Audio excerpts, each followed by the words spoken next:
Oi pessoal, eu sou a Cris Silva e hoje nós vamos falar sobre um setor agrícola que movimenta a economia do Rio Grande do Sul. Vamos entender o tamanho do cultivo, área e variedades plantadas e o que isso gera de emprego. Vem comigo!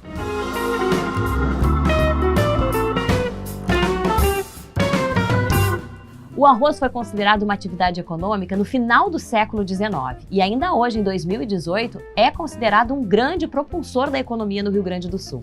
Responsável por mais de 70% da produção de grãos no país, o estado tem a região oeste como protagonista. Itaqui, Alegrete e Uruguaiana concentram as maiores produções, segundo dados do Instituto Rio-Grandense do Arroz, o IRGA. E hoje nós vamos conversar com a jornalista Gisele Leblin, que vai explicar melhor para nós esse cenário do cultivo do arroz aqui no Rio Grande do Sul. Gisele, bem-vinda. A Gisele entende muito de agricultura e já vou começar então perguntando sobre o arroz. Qual é o tamanho da área plantada aqui no Rio Grande do Sul?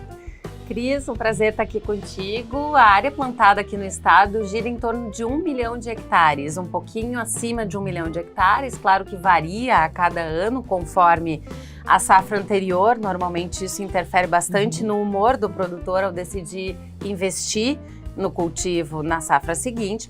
E essa área acaba resultando numa produção aí em média de 8 milhões, o ano passado 8 milhões 400 mil toneladas. Nossa, a memória é ótima. Que foi uma boa safra no ano passado e, claro, tudo de acordo conforme o clima e conforme o manejo, o resultado depende de uma série de fatores.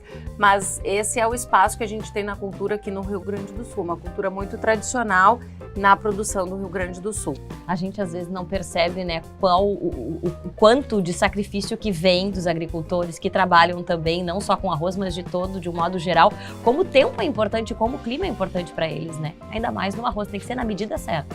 E aí, Cris, como o produtor não controla o tempo, ele precisa focar em outras coisas capazes de garantir ou de minimizar impactos negativos, né? Tem que administrar o manejo, variáveis. a utilização dos insumos, são todas características que o produtor precisa observar para tentar fazer a sua parte no que diz respeito ao cultivo. A gente, quando bota o arroz na mesa, não faz ideia de tudo isso, né? Pois então, o Rio Grande do Sul é atualmente o maior produtor de arroz. Como é que a gente está nesse ranking?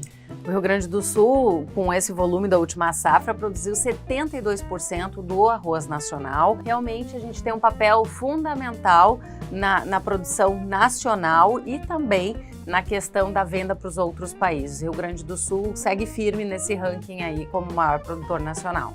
E segundo os dados do IRGA, o Instituto Rio-Grandense do Arroz, a cadeia produtiva de arroz gera cerca de 50 mil empregos diretos aqui no Rio Grande do Sul. Como é que eles estão divididos por regiões? Cris, na verdade a gente tem dois momentos da produção. A lavoura, né, que envolve mão de obra, e aí a gente tem lavouras espalhadas por todo o Rio Grande do Sul, alguns polos mais tradicionais, como a fronteira oeste, a planície costeira, a região central do estado, que também é bastante conhecida na produção. E quando a gente fala de industrialização, de beneficiamento do arroz, a gente tem uma concentração maior de empresas na região sul do estado. Gisele, muito obrigada. O papo é longo, tem tanto assunto e eu já te convido então para assistir ao próximo episódio de Grão em Grão para a gente falar sobre exportação. Tem muita coisa, né? Isso mesmo, Cris, com certeza. Até a próxima.